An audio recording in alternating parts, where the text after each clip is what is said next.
Thank you for watching. My name is Rasha, and today I want to talk about trauma bonding and intimate partner relationships. Trauma bonding can cause the victim to feel like they're addicted to the drug being the abuser. When you're in an abusive relationship, you form a bond with your abuser, and eventually it evolves to a feeling where the abuser is an essential part of your life. A few reasons why a victim does not leave an abusive relationship are fear for either themselves or their children, but also this desire for love and the cyclical promises of affection and validation. Trauma bonding is a phenomenon in which a victim has a connection with the abuser based on attachment.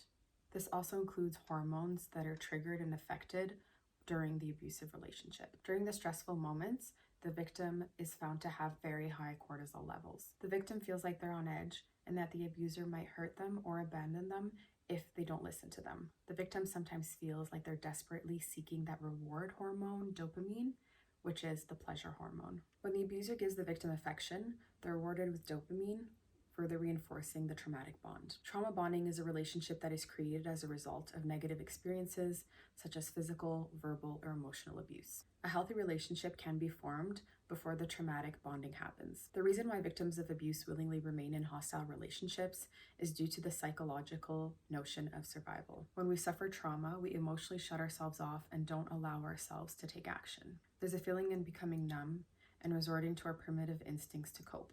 In order to survive, the victim subconsciously focuses on the positive attributes of their abuser and not the negative ones. A few of the techniques that the abuser uses in order to reinforce this traumatic bonding are things like love bombing. So what love bombing is, it's a showering of love and affection as a way to win you over, and the victim stays because of the hope that they may change or that they are truly sorry. There's also intermittent reinforcement, where the abuse occurs but have moments where they show you affection and give you a reward, and it makes you feel addicted to the abuser. You crave the affection, you may feel stuck in getting out of the cycle of violence. So there's also child abuse, which is a power and control technique, the feeling of needing to stay to stop the narcissistic abuse towards the child. So the abuser uses the child as a way of power and control, and you feel that if you break the relationship, it will affect your child. There's also positive reinforcement, which is used as a reward for doing a good behavior or something that is perceived as good for the abuser. There's a lot of games in psychological abuse, and a healthy relationship shouldn't involve reward for obeying. They also withhold affection as a way to manipulate you until you do what is seen to them as the right thing. Another form is victim blaming, where the abuser blames you for what happened, that it's your fault for provoking them, and not taking the blame. There's also sending of cryptic messages in order to regain power and control over you by pretending that nothing happened through text or phone calls. There's also the silent treatment, which is a passive-aggressive technique. So this includes not speaking to you as punishment, acting like they're part of a group of people that are more important to you, and it is a toxic health communications technique, and it can involve not talking to the person for a long time until they break down and beg for forgiveness, even though they might not have done anything wrong. So another form of traumatic bonding is what is known as moving the target. So it's difficult for you to satisfy their demands because they're always moving their requirements.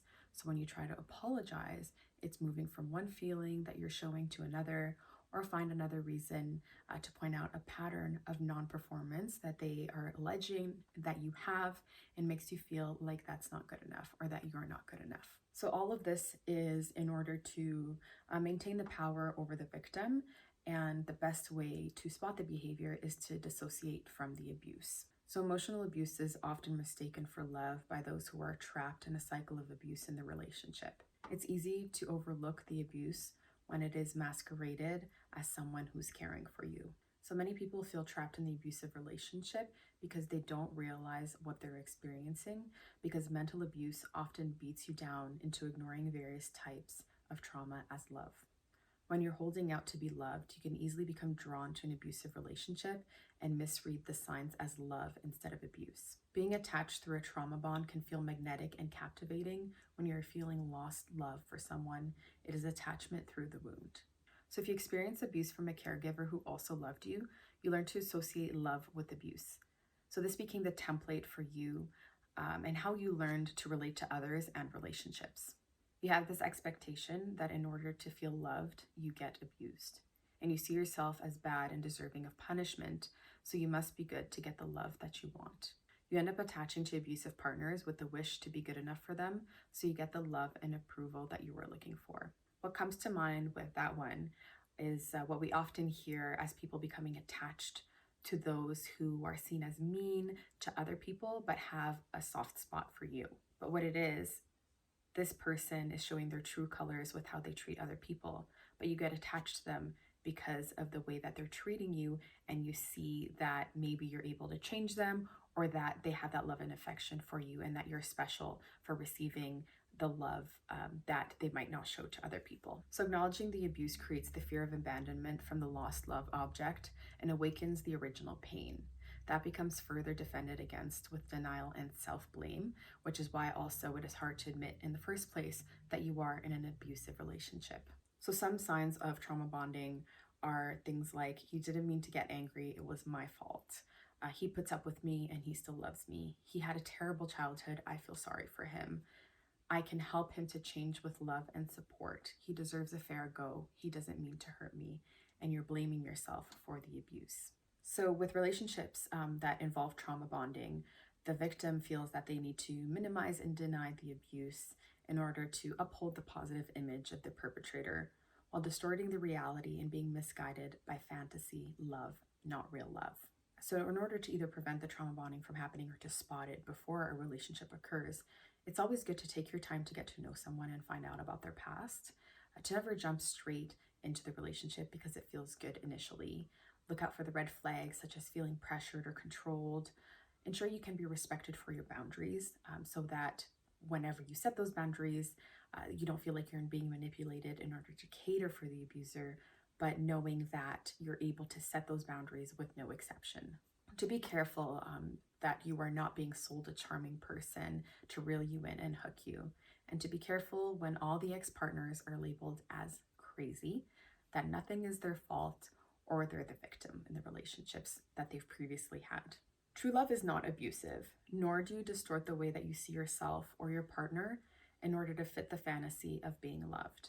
The best way to disassociate from an abuser is to spot the behavior and the pattern that is happening in the relationship by either talking to a therapist, friends, or family. They might be able to give you a different perspective of the relationship and reinforce what you have been feeling, which is that abuse might be happening in the relationship. Make sure you reach out to your local resources, and if you want to find out more, please visit www.nadiashopefoundation.com.